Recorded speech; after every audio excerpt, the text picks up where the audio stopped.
hope. Hope for the hopeless. That's the promise of Advent.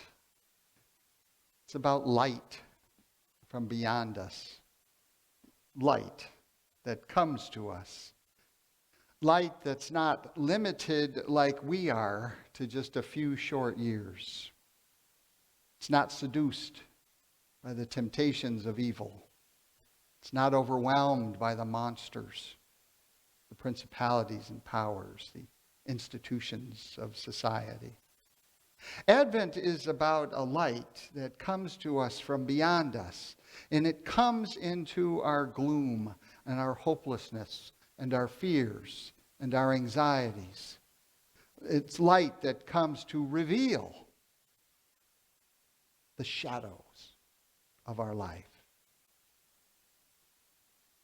It's light that comes as a spiritual gift that helps us receive a power that can change our attitudes and actions, can change our way of thinking, our perception, that can change the priorities of our life.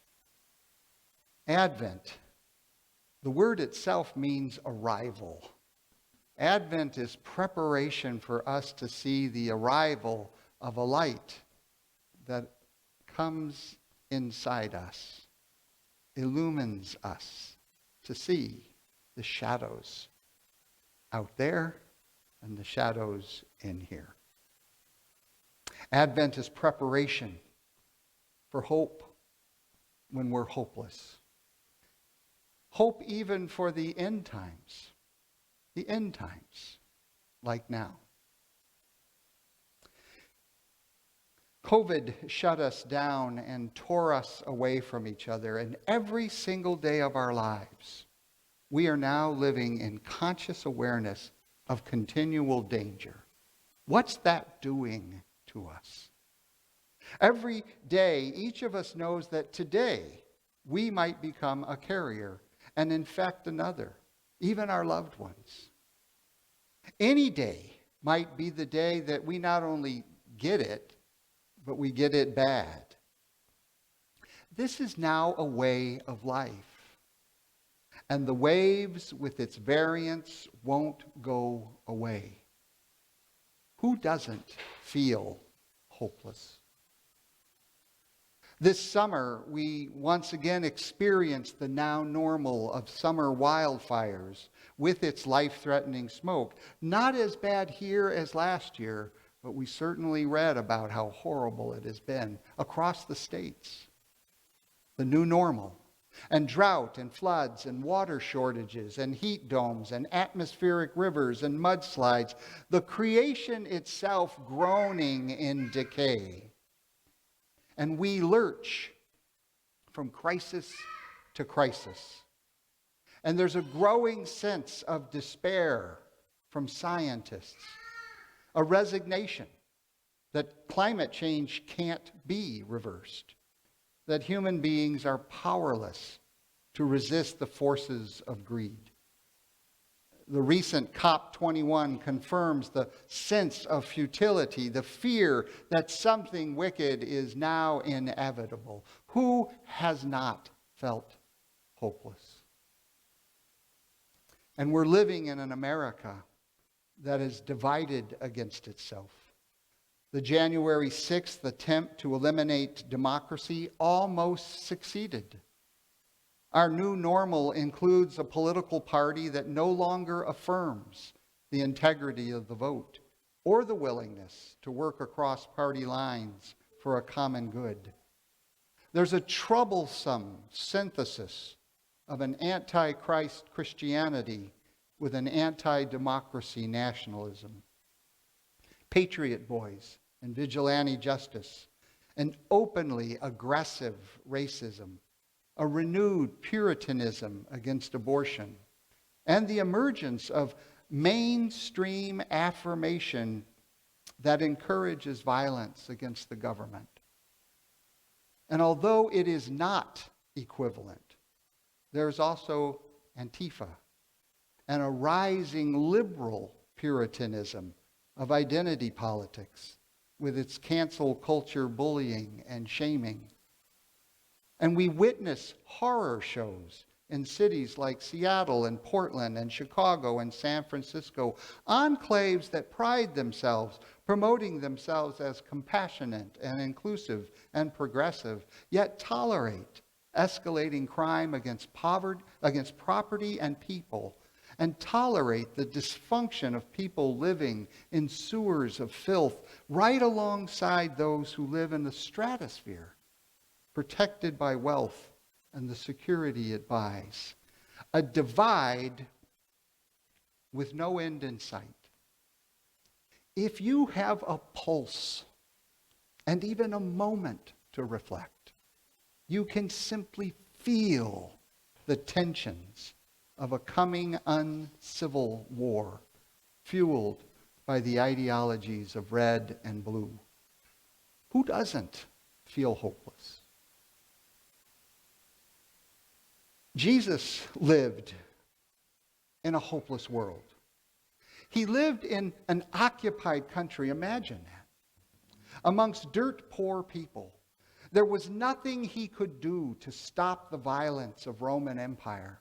There was nothing he could do to stop wealthy landowners from grinding the face of peasant worker slaves. There was nothing he could do to stop the uncivil tensions that he predicted would result in the destruction of the temple and Jerusalem. In that sense, Jesus himself was hopeless. But inside the shadow of limited light, Jesus developed a lifestyle that carried this message, embodied this message.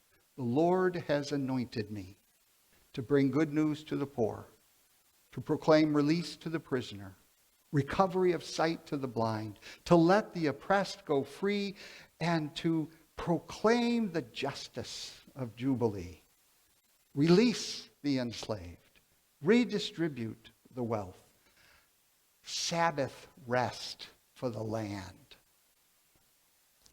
He had no political power to do any of this. And nevertheless, Jesus dared to reveal the shadow, to confess the shadow, to call for lifestyle change and the making of reconciliation. He dared to say, begin again.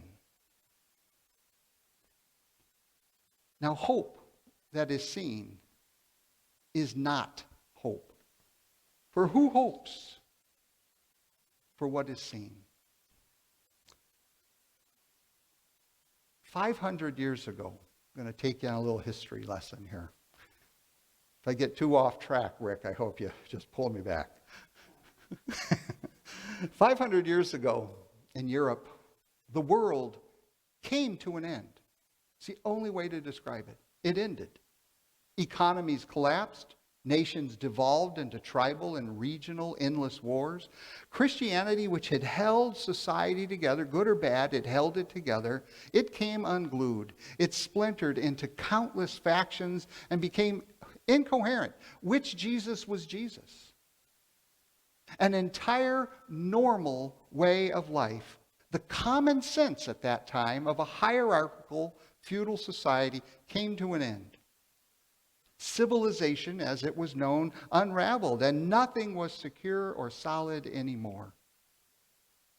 There was an astonishing reformation of habits and lifestyle, of thoughts and actions, of how markets and money worked. Consciousness changed, the way we perceive reality, what we see as normal. That changed.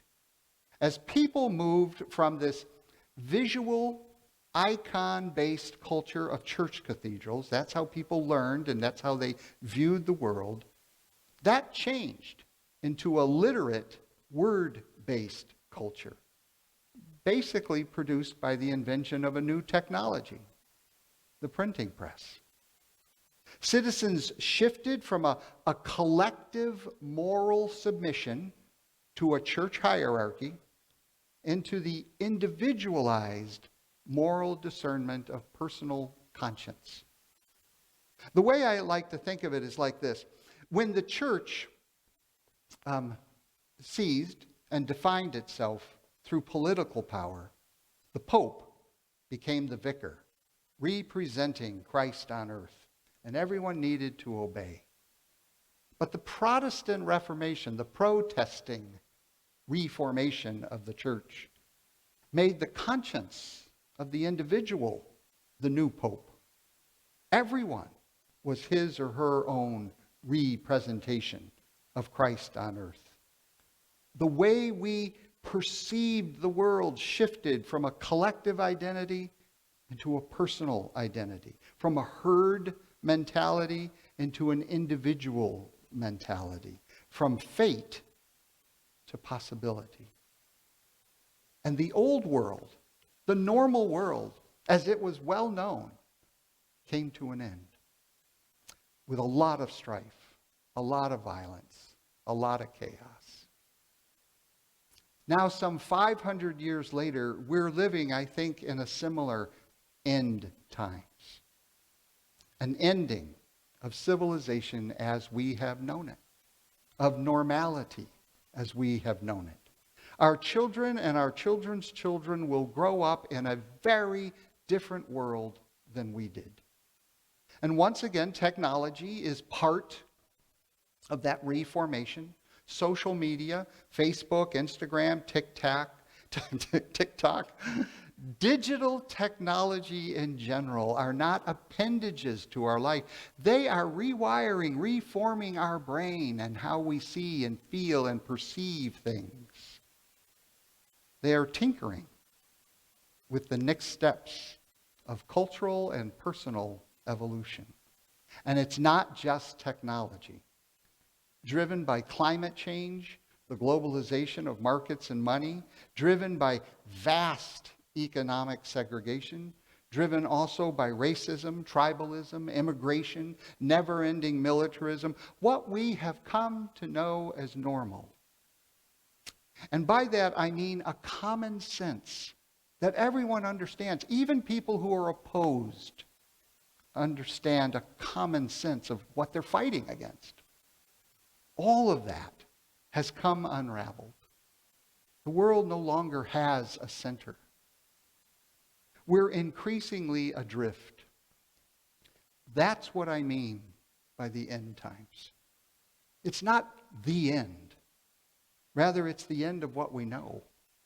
And such a state produces enormous cultural anxiety and relentless fear within the body politic. And on a personal level, we creatures, we human primates, our role in creation is to tell stories, to make meaning, to look at stars and see patterns. But we're also in crisis because our stories are no longer working. They produce a world that no longer works, a world without hope. Our stories no longer calm us or inspire us or shape us towards meaningful purpose, larger purpose, heroic purpose. Our quest for meaning, for a sense of our place in a universe, for cosmic significance, no longer makes sense. It's as if we've all become materialists. Let's eat, drink, for tomorrow we die. There's really no bigger meaning than that. As materialists, we trust only in power, hoping only in what we can see. We're no longer looking for a common good. We've given up on that. It's futile. We're only looking at protecting our own. And we know we're on our own. A naked little primate up against the overwhelming monsters of institutions and forces that are way beyond our comprehension. And the universe is terrifying. And we've lost confidence in our ability to be agents in the world. Now, hope that is seen is not hope. For who hopes for what is already seen? The hope of Jesus was for something that was not yet, but what someday must be. Hope is the acknowledgement that our habits and lifestyle are part of the problem. that only a power and presence beyond us can heal us. That's our hope. That's the only way to be set free from our bondage to decay. Like Jesus, our hope is in a fundamental trust that even though I cannot fix the big problems, they're way beyond me, nevertheless, I can offer myself to be used by a power and a presence not bound by human limitations. Faith is the assurance of things hoped for, the conviction of things not seen. Jesus was anointed by God's Spirit to bring good news to the poor, but he wasn't promised that in doing so, all poverty would be obliterated. Jesus was anointed by the Spirit to be a witness.